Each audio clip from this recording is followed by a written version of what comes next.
Welcome to qnawire.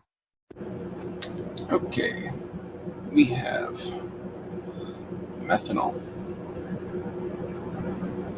and a secondary bromoalkane. And we are reacting this in the presence of methanol. So recall that secondary bromoalkanes can undergo all four reaction types, but that methanol, our reagent here, is a weak nucleophile and a weak base. Weak nucleophiles and weak bases will rule out SN2 and E2, leaving SN1 and E1 as our remaining options. Now note that this is a solvolysis, meaning this reaction is not just methanol as a reactant, but in fact this reaction is taking place in methanol. This tells us that we are in a polar protic solvent.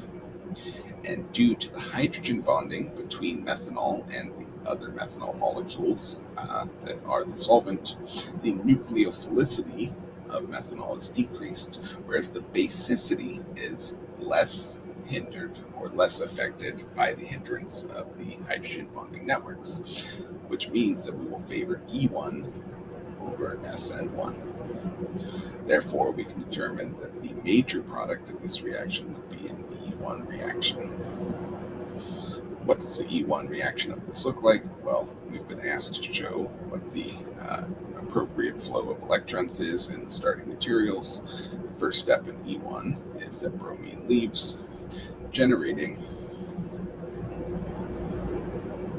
the following carbocation, at which point the methanol will attack,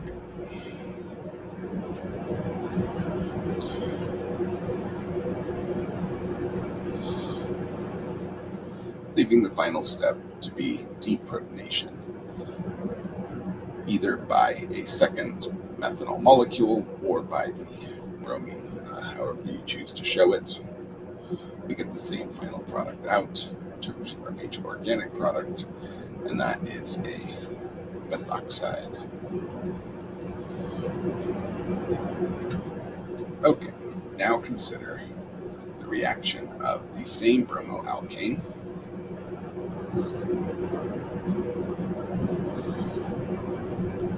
with potassium methane thiolate, or CH3SK.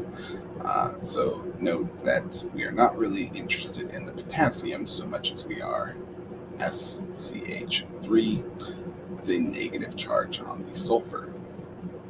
We can tell from the charge on the sulfur and the fact that this is sulfur itself, which we know to be a strong nucleophile. And we also know that unlike alkoxides, charged thiolates are not particularly strong bases. Weak base, strong nucleophile.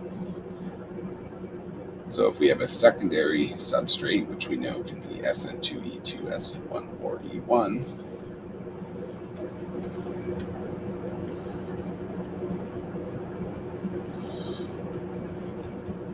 our strong nucleophile, weak base will allow us to rule out E2 because we don't have a strong base, SN1 because we have a strong nucleophile, and E1 again because our strong nucleophile will override any basicity that our substrate will have.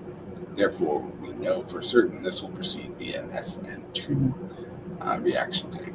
So all that's left to do is show the flow of electrons from our nucleophile to the carbon bearing our leaving group bromine, and the flow of electrons from the carbon-bromine bond onto bromine. SN2 reactions should invert the stereochemistry, so whereas we had a wedged bromine, we now have a dash to our sulfur, and there's our final product.